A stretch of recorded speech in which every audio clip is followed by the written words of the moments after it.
حضرت عایشه مادرمان گفت از برای پیغمبر گفتم شب خیستم ساعت 2 شب بود، حبیب خدا بالای جای نماز.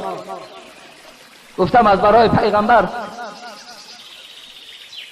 ای پیغمبری خدا قدمات ورم کرده، زانوهات مثل زانوهای شتر ورم کرده. غفر لك ما تقدم من ذنبك و ما تأخر. آخی پروردگار گناه اول آخری تو را مغفرت کرده است، خواب نمیکنی جانت کمتر راحت کنه. حبیب خدا چی گفتن؟ در جواب پیغمبری خدا گفتن افلا اکون عبدا شکورا. ای عایشه تو محبوب ترین زن من هستی، پدر تو محبوب ترین مرد به سوی من است، لیکن این خیستن من، این عبادت من نشانه او است که آیا به سوی پروردگار افلا اکون عبدا شکورا، آیا به سوی پروردگار از جمله بنده های شکرگزار نباشم؟ ببین حدیث های دیگر میگوید پیغمبر خدا ساعت 2-3 شب میشید خانه علی میرفت، خانه دامادش، دختری دوستدارش فاطمه. دروازه او را تق تق میکرد و میگفت الا تصلیان، نماز شب خواندین یا نخواندین؟ ببینیم فاطمه را با علی بیدار میکرد، نماز شب خواندین یا نخواندین؟ حبیب خدا برای چی بیدار میکرد دختری دوستدار خدا، دامادی دوستدار خدا برای چی بیدار میکرد؟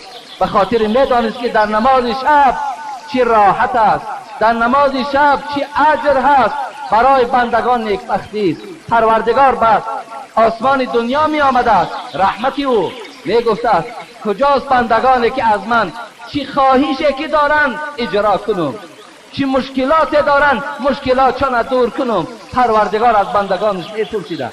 برادری عزیز و گرامی، از چمپیونات دیده برای تو 2 رکعت نماز به سوی خدا بهتر و خوبتر است. حبیب خدا گفتند جنت برای این است، مخلد در جنت میمانی، مساکن طیبه، خانه های زیبا پروردگار، فی جنات عدن، فی جنات عدن، جنتی که نعمتش هیچ وقت نمیپوسد، جنتی که نعمتش هیچ وقت انتها آخر ندارد. پروردگار در همون خیل مکان برای تو چقدر وعده داد که من برای تو مسکن تیار میکنم، من برای تو باشیشگاه آماده میکنم. در دوام پروردگار چی گفت؟ و رضوان من الله اکبر ذلك هو الفوز العظیم.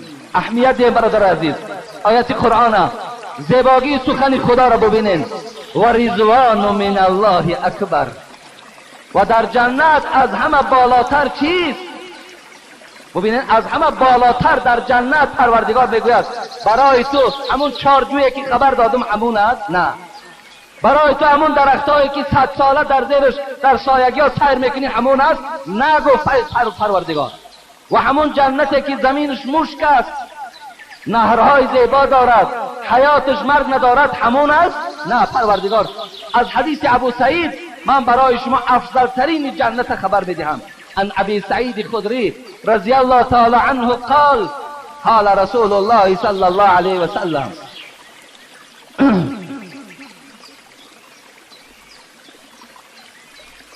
حبیب خدا میفرماید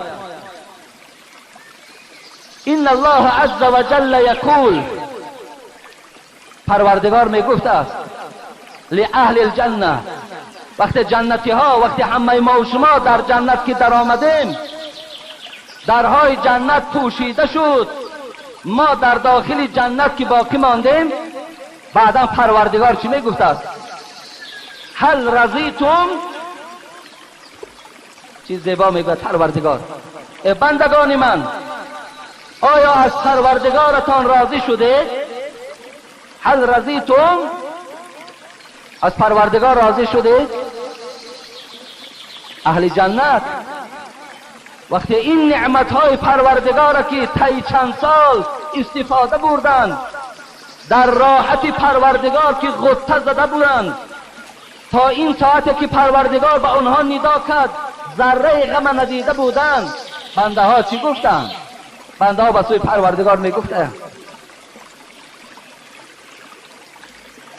و ما لنا لا نرضى یا ربنا، وقد اعطیتنا ما لم تعطی احدا من خلقک. ببین ای پروردگار، سعادت ما در دست توست. ای پروردگار، تو ذات مهربان هستی، خیر در دست توست، بدی ها در دست توست. و ما لنا لا نرضا. ای پروردگار، چگونه در این جایی که ما را جای کردی راضی نباشیم؟ چگونه راضی نباشیم؟ وقد اعطیتنا ما لم تعطی احدا من خلقک. آخه آنقدر چیزی که برای ما دادی، آنقدر شرایطی که برای ما مهیا کردی، برای احد از بندگانت ندادی. ای پروردگار، ما از تو راضی هستیم، ما راضی هستیم. ما راضگی ما را اعلان میکنیم. پروردگار را در عبادت های این نیم کاله که در دنیا داشتیم اکثری او را در بی پروایی گذرانیدیم و امروز به این گونه نعمت های تو روبرو شدیم. پروردگار، ما در نعمت ها راضی شدیم. ولی بین بنده ها میگفتند و ما لنا لا نرضى یا ربنا وقد اعطیتنا ما لم تعطی احدا من خلقک. ما کوری میشویم، ما ناسپاس میباشیم زمان در این نعمت های تو اگر ما شکر گزار نباشیم. پروردگار برای چی این سوال داد؟ ببینید در دوام حکمت چه میگوید؟ و رضوان من الله اکبر. در این آیتی که من در آغاز جمعه خواندم، و رضاگی پروردگار بهتر است، ذالک هو الفوز العظیم، این از همه بالاتر است. پروردگار وقتی رضاگی بندگان خود که میشنود بعد چی میگفته است؟ در دوام میگفته است الا اعطیکم افضل من ذلک. ای بندگان من، از این نعمت هایی که شما روبرو شدید، از این راحتی که شما در جنت دیدید، از این دیدار بهتر برای شما دیدم، از این برای شما خوبتر برای شما دیدم. فیقولون ای شیء افضل من ذلک. پروردگار، از اینها دیده دیگر افضلتر چی؟ چی از افضلتر از این؟ با از این افضلتر هست؟ فیقول، پروردگار چی میگفته است؟ از این افضلتر چی بوده است؟ الله بیان میکند احل علیکم رضوانی، احل علیکم رضوانی فلا اسخط علیکم بعده ابدا. متفق علیه. حلال گردانیدم برای شما ای بندگان من رضاگی خودم را، از همین ساعت ابدی دیگر بالای شما غضب نمیکنم. غضب من از بالای شما برداشتم، ابدی دیگر غضب من شما را هیچ وقت فرا نمیگیرد. از این ساعت دیده من از شما راضی هستم، فقط رضاگی من شامل حال شما می شود. ببینید پروردگار همین بیان کرد و رضوان من الله اکبر، راضگی من از همه بالاست. رضاگی من از همه بالاست. اگر الله شود از بنده راضی، مولوی جنون میگوید اگر الله شود از بنده راضی، با او یار است استقبال ماضی. اگر پروردگار از کدام بنده راضی شد، دنیا و آخرتش آباد است. اگر خواجه شود از بنده راضی، با او یار است استقبال ماضی. شود ای بنده گر مولا با آزار، همه در هر دو عالم از تو بیزار.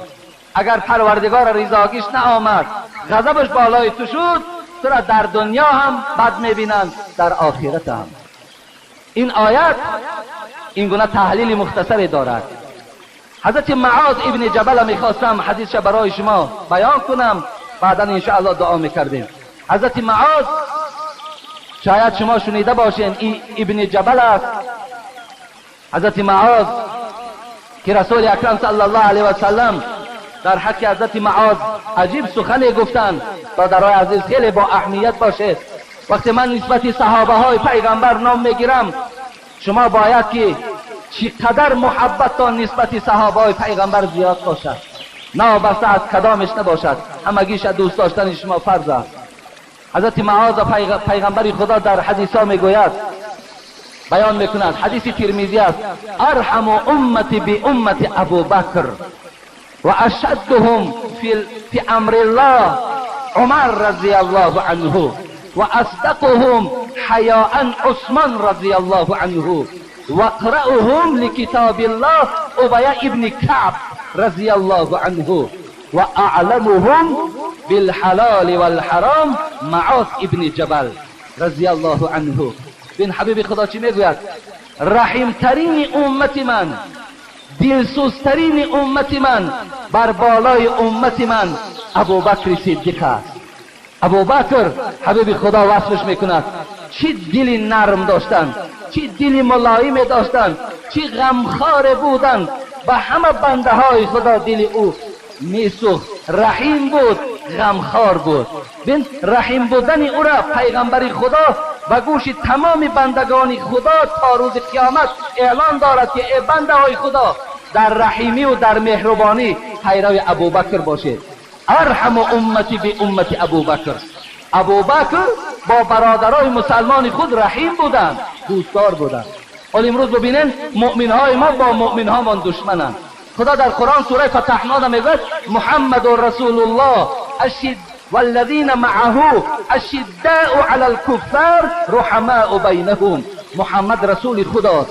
آن کسانی که همراه پیغمبر بودند مراد صحابه ها است. اونا سختگیر بالای دشمنهای خدا بودند لیکن بین خودشان مهربان بودند. امروز ببین مؤمن با مؤمن دشمن است لیکن مؤمن با کافر آشنا و رفیق است. عکس شده است. تا جایی که ما یکدیگر را دوست داریم، یکدیگر ما را احترام کنیم، به قدر یکدیگر ما رسیم، یکدیگر ما را لعنت نگوییم، یکدیگر ما را دشنام نکنیم، یکدیگر ما را تحقیر نکنیم. این سخنها ماندگی ما و شما برادرای مؤمن خدا، برادرایی که گوییم ایمانی به خدا دارند، ایمانی بر رسول دارند، برادرایی که در قوت ما و شما عبادت خدا میکنند، دشمنی اونها هستیم. ما اونها را بد میبینیم، ما نسبت اونها نفرت داریم.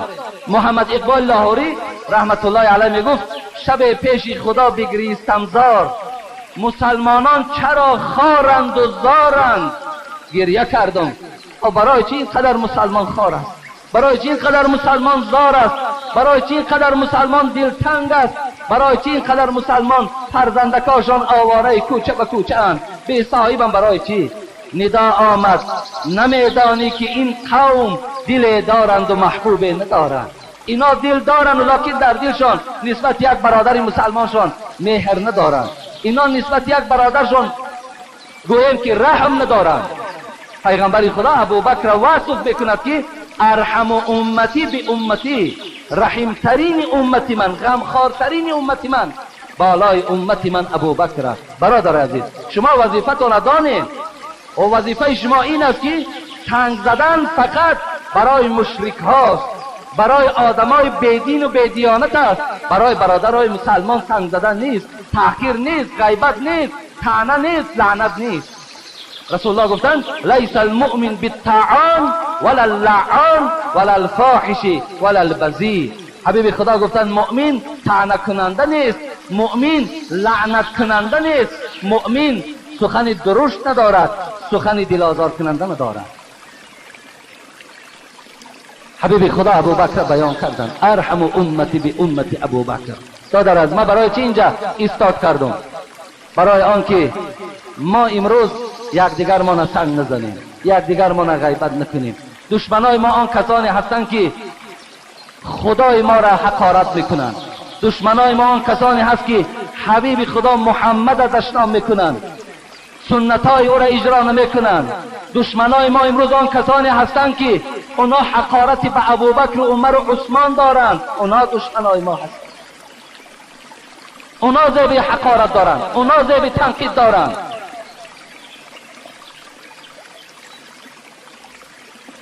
به علم و عمل بهشت و رضوان مطلب، به علم و عمل بهشت و رضوان مطلب، به روزه و به نماز ایمان مطلب. خواهی که پل صراط آسان گذری، آزار دل هیچ مسلمان مطلب. اگر خواهی پل صراط آسان گذری، دل هیچ برادر مسلمان آزار نده. حبیب خدا گفتند من اذا مسلما فقط آذانی. کسی هم مسلمان آزار داد آزار من است، و من آذانی فقط از الله. کسی مرا آزار داد آزار پروردگار است. زبان من از آزار نگه داره، زبان من از حقارت نگه داره. و ما برای حقارت نآمدیم کو. ما برای گویم دل یک برادر مسلمان چپه کردن و ویران کردن نآمدیم کو. حضرت عایشه مادرمان گفت از برای پیغمبر گفتم شب خیسم ساعت 2 شب بود، حبیب خدا بالای جای نماز